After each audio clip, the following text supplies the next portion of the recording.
जो हम लोगों के समक्ष कविता है वह सुदामा चरित है और यह सीबीएसई के पाठ्यक्रम में वसंत भाग 3 में संकलित है। सुदामा चरित नरोत्तम दास की प्रसिद्ध रचना है। नरोत्तम दास उत्तर प्रदेश के सीतापुर के बाड़ी ग्राम में उनका जन्म हुआ था और भक्ति काल के कवि हैं। और सुदामा चरित की ही प्रसिद्धि के कारण उनको लोग याद करते हैं।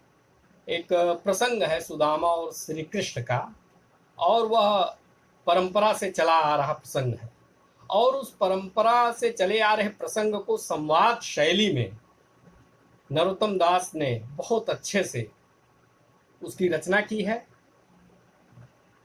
जो कथा आती है वह यह है कि गुरु सांदीपन ऋषि के आश्रम में सुदामा और भगवान श्री कृष्ण दोनों लोग पढ़ते थे। बाद में श्री कृष्ण द्वारिकाधीश हो गए, पर सुदामा तो दुर्बल गरीब ब्राह्मण ही रहे।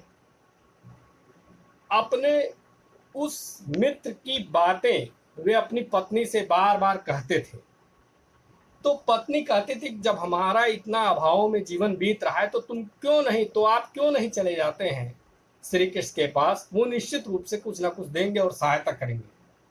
तो संकोच है और बार बार पत्नी का आग्रह है तो वे जाते हैं द्वारिका। तो यह उसके पीछे की कथा है। और वहां जाकर क्या होता है यह बहुत रोचक है। बच्चों, मित्रता जो है, मित्रता में समानता का भाव होना चाहिए। रोचकता इस बात की है कि श्री कृष्ण ने सुदामा को कुछ मांगने नहीं दिया और सुदामा संकोचवश कुछ मांगे भी नहीं थे। तो देखते हैं। और यदि इसके कविता की बात करें तो छंद जो है कविता लिखने का तरीका होता है। सुदामा चरित जो संपूर्ण खंडकाव्य है उसमें सवैया, कवित्व और दोहे छंद का प्रयोग हुआ है। यहाँ आपकी जो पाठ्य पुस्तक में है वह मूलतः सवैया है और एक दो दोहे हैं। सवैया क्या होता है, तो सवैया वर्णिक छंद है और 22 से लेकर 26 वर्ण इसमें होते हैं। जब आप पहली 4 पंक्तियों के वर्णों को गिनेंगे तो आप पाएंगे कि वो 23 वर्ण के सभी पंक्तियों में 23 वर्ण हैं और अंतिम जो 2 वर्ण हैं वो गुरु हैं, अर्थात बड़ी मात्राओं वाले हैं।